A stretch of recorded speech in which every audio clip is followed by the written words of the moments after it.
नमस्कार मित्रों। एक महिला बहुत ही धार्मिक थी और बहुत ज़्यादा भजन सिमरन और सेवा भी करती थी। किसी को कभी गलत न बोलना, सबसे प्रेम से मिलकर रहना उसकी आदत बन चुकी थी।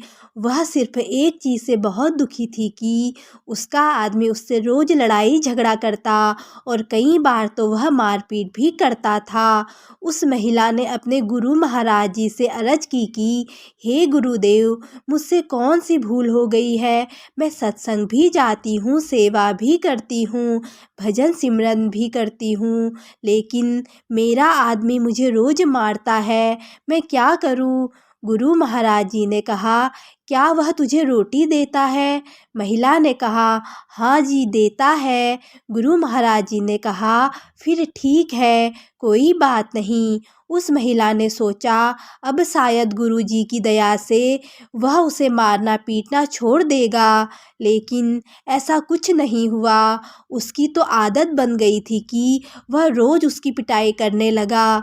कुछ साल और निकल गए। उसने फिर महाराज जी से कहा कि मेरा आदमी मुझे रोज़ पीटता है, मेरा कसूर क्या है?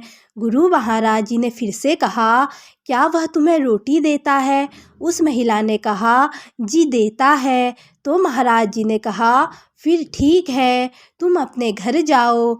महिला बहुत निराश हुई कि महाराज जी ने कहा ठीक है।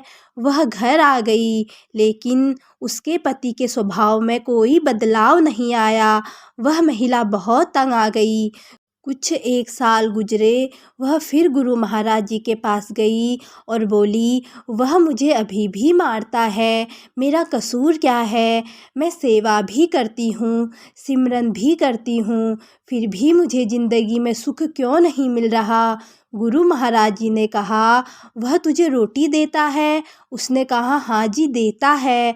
महाराज जी ने फिर से कहा कि तब ठीक है, परंतु इस बार वह महिला ज़ोर ज़ोर से रोने लगी और बोली कि महाराज जी, मुझे मेरा कसूर तो बता दो। मैंने कभी किसी के साथ बुरा नहीं किया, फिर मेरे साथ ऐसा क्यों हो रहा है?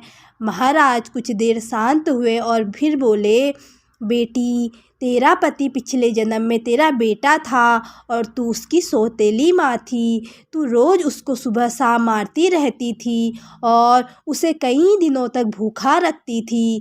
शुक्र मना कि वह इस जन्म में तुझे रोटी तो दे रहा है। यह बात सुनकर महिला एकदम चुप हो गई। गुरु महाराज जी ने कहा, बेटा, जो कर्म तुमने किए हैं उसका भुगतान तो तुम्हें अवश्य करना ही पड़ेगा। फिर उस महिला ने कभी महाराज जी से शिकायत नहीं की, क्योंकि वह सच जान चुकी थी, हमारी ज़िंदगी में जो कुछ हो रहा है वह सब हमारे कर्मों का खेल है, जिसका हिसाब किताब तो हमें देना ही पड़ता है।